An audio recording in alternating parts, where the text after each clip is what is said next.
Film की शुरुआत में इथान हंट को एक पैकेज मिलता है जो कि हर मिशन इम्पॉसिबल फिल्म की शुरुआत में होता है।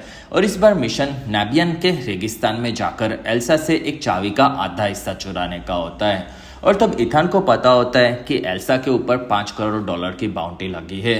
और एल्सा कौन है ये जानने के लिए आपको मिशन इम्पॉसिबल 5 और 6 को समझना होगा, जिस पर हमारी बनाई हुई वीडियोस का लिंक आपको डिस्क्रिप्शन में मिलेगा। और रेगिस्तान में इथान को काफी सारे बाउंटी हंटर्स मिलते हैं और वो उनसे एल्सा को बचा लेता है और फिर वो उसे मौत का नाटक करके छुप जाने कहता है, जिसमें इथान के पास की का आधा हिस्सा आ चुका होता है। दूसरी तरफ एक रशियन सबमरीन सेवास्टोपोल एक जगह पर आगे बढ़ती है और वहां पर उन्हें दूसरे सबमरीन के बारे में पता चलता है जो कि उन पर निशाना लगाता है। साथ ही वो लोग उन पर मिसाइल छोड़ते हैं और वहां पर सबमरीन और मिसाइल अचानक से गायब होते हैं और सेवास्टोपोल के खुद के मिसाइल्स भी अपनी लोकेशन बदलकर अपने ही आदमियों को मार देते हैं, जिसमें सभी लोग मारे जाते हैं। और इस कहानी का कनेक्शन फिल्म में आगे होता है। और फिर अमेरिका में इथान की मुलाकात द कम्युनिटी नाम के ग्रुप से होती है, जिसमें उस ग्रुप में दुनिया के सभी इंटेलिजेंस एजेंसी के डायरेक्टर्स होते हैं और उनमें से एक MI5 के डायरेक्टर यूजिन और DNI के डायरेक्टर डैन लिंगर भी होते हैं। और वो सभी लोग एक काफी बड़ी मुसीबत के बारे में बात करते हैं जो कि एक AI सिस्टम होती है।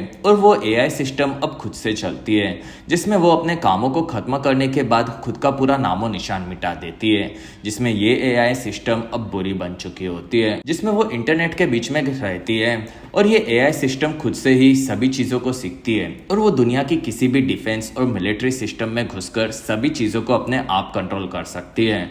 और उस AI सिस्टम के पास दुनिया का हर एक डेटा होता है और उस AI सिस्टम को सिर्फ इथान के ढूंढे जाने वाली की से ही रोका जा सकता है, जिसमें ये मुसीबत काफी बड़ी होती है जो कि कोई भी गवर्नमेंट खुद से कंट्रोल नहीं कर सकती। और तब इथान अपनी टीम के साथ उस की से ढूंढकर AI सिस्टम को रोकना चाहता है। और इस बार वो बेंजी और ल्यूथर की मदद लेता है और वो सभी लोग एयरपोर्ट पर एक आदमी से मिलने जाते हैं जिसके पास की का दूसरा हिस्सा होता है।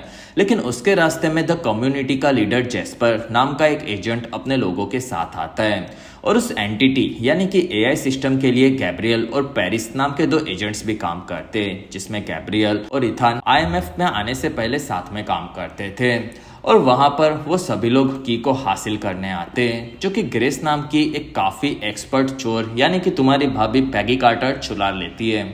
और वहां सबको पता चलता है कि ये AI सिस्टम काफी तेज है और इथान अपनी टीम को छोड़कर अकेला ही ग्रेस के पीछे जाता है। और फिर वेनिस में इथान ग्रेस को ढूंढ लेता है, जिसमें जेस्पर और गैब्रियल भी वहां पर आते हैं। और एक काफी बड़ी चेजिंग के बाद ग्रेस फिर से भाग जाती है और इथान फिर से अपने टीम और एल्सा से मिलता है। और वो सभी लोग इस मिशन को अपनी जान से भी ज्यादा बड़ा समझते हैं और बेंजी और ल्यूथर उसमें मदद करते हैं।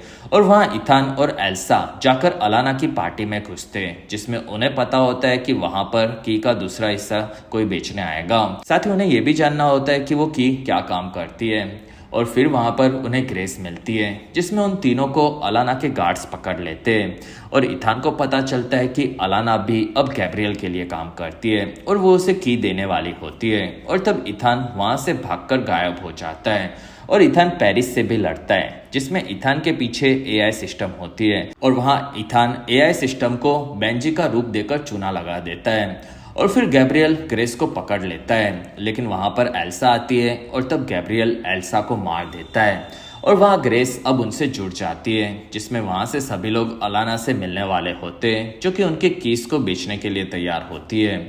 और फिर वहां ल्यूथर टीम के साथ ना जाते हुए AI सिस्टम के बारे में पता लगाता है, जिसमें ये AI ने पहले इथान पर हमला किया था। और वो उसी हमले से पता लगाता है कि AI सिस्टम किसी ऑफलाइन जगह पर हो सकती है। और फिर ल्यूथर इथान को याद दिलाता है कि उसे गैब्रियल को नहीं मारना है, जिसमें AI यही चाहता है कि गैब्रियल और इथान दोनों में से सिर्फ एक ही जिंदा रहे, क्योंकि अगर इथान ने गैब्रियल को मार दिया तो वो कभी भी पता नहीं लगा पाएगा कि वो किस को कैसे और कहाँ यूज करना है। और अगर गैब्रियल इथान को मार देगा तो दुनिया में कोई भी AI सिस्टम को खत्म ही नहीं कर सकता। और तब इथान ल्यूथर की बात मानता है और वो किस क्या काम की है ये जानने के बाद ही गैब्रियल को मारेगा ये वादा करता है। और फिर एक ट्रेन में पेरिस और गैब्रियल ट्रेन के ड्राइवर को मार देते और ट्रेन की स्पीड बढ़ा देते। और वहां पर उन्हें डैनलिंगर मिलता है जिसमें वो उस एंटिटी के साथ हाथ मिलाना चाहता है। साथ ही उसे पता होता है कि उस की के कंप्लीट होकर वो लोग सेवास्टोपोल सबमरीन के कंप्यूटर को एक्सेस कर सकते हैं। और उस सबमरीन को हमने फिल्म की शुरुआत में देखा था और उसी सबमरीन में एआई सिस्टम को बनाया गया था जिसमें उसे सबमरीन के कंप्यूटर में चेक किया गया था, लेकिन वहां पर कुछ गड़बड़ हुई और एआई सिस्टम में बदलाव आए और सेवास्टोपोल सबमरीन ने अपनी मिसाइल से अपने ही आदमियों को मरवा दिया, जिसमें असली एआई का वर्जन अभी भी सेवास्टोपोल के कंप्यूटर के हार्ड ड्राइव में होता है और उसे जो भी कंट्रोल करेगा वही एआई सिस्टम को कंट्रोल भी कर सकता है और उसे खत्म भी कर सकता है। और वहाँ गैब्रियल को पता चलता है कि डैनलिंगर को सेवास्टोपोल के बारे में सभी चीजें पता है और तब गैब्रियल उसे मार देता है और फिर वो पेरिस को भी मारने चाहता है, जिसमें उसे लगता है कि वो इथान के लिए उसे धोखा दे सकती है। और वहाँ गैब्रियल अब एक लौता इंसान होता है जिसे सेवास्टोपोल के साथ एआई सिस्टम के पूरा कनेक्शन पता होता है। और फिर ग्रेस अलाना का रूप लेकर बायर से मिलती है जो कि चाबी खरीदना चाहता है और वो असल में आईएमएफ का डायरेक्टर यूजिन निकलता है। और तब ग्रेस को पता चलता है कि ये कीस तबाही फैला सकती है और तब वो कीस को ओजिन के दिए बिना ही गायब हो जाती है और इथान ग्रेस को ट्रेन में पकड़ लेता है, लेकिन तब तक गैब्रियल ग्रेस से कीस का दूसरा हिस्सा चुरा चुका होता है और वहाँ इथान और गैब्रियल ट्रेन में लड़ते हैं, जिसमें वहाँ गैब्रियल को पता होता है कि इथान उसे नहीं मारेगा क्योंकि उसे ही पता है कि वो कीस क्या काम करती है। और वहाँ जैस्पर भी गैब्रियल की मदद करता है और तब गैब्रियल भागकर ट्रेन के आगे का ब्रिज उड़ा देता है और वहाँ इथान जैस्पर को आने वाले खतरे के बारे में समझाता है और वो दोनों ट्रेन के सभी पैसेंजर्स को बचाना चाहते हैं, जिसमें वो लोग ग्रेस की मदद से ट्रेन के इंजन को पीछे के डिब्बे से अलग कर देते हैं और वो इंजन ब्रिज से नीचे गिर पड़ता है। और वहाँ इथान को पेरिस मरने की हालत में मिलती है और वो मरने से पहले सिर्फ उसे सेवास्टोपोल बताती है और इथान वहाँ से बचकर निकल पड़ता है, जिसमें ग्रेस इथान से मिलती है और वो भी अब उनके साथ आईएमएफ ज्वाइन कर लेती है। और इथान बेंजी से मिलता है और वो उसे बताता है कि उसके पास कीस का दूसरा हिस्सा भी है जो कि उसने गैब्रियल के साथ ट्रेन के ऊपर लड़ते वक्त चुरा लिया था। और इसी के साथ ये डेड रॉकिंग फिल्म का पहला पार्ट खत्म होता है। प्लीज़ वीडियो को लाइक, कमेंट और शेयर करना ना भूलें और ऐसे ही बेहतरीन वीडियोस को देखने के लिए हमारे इस चैनल को ज़रूर सब्सक्राइब करें।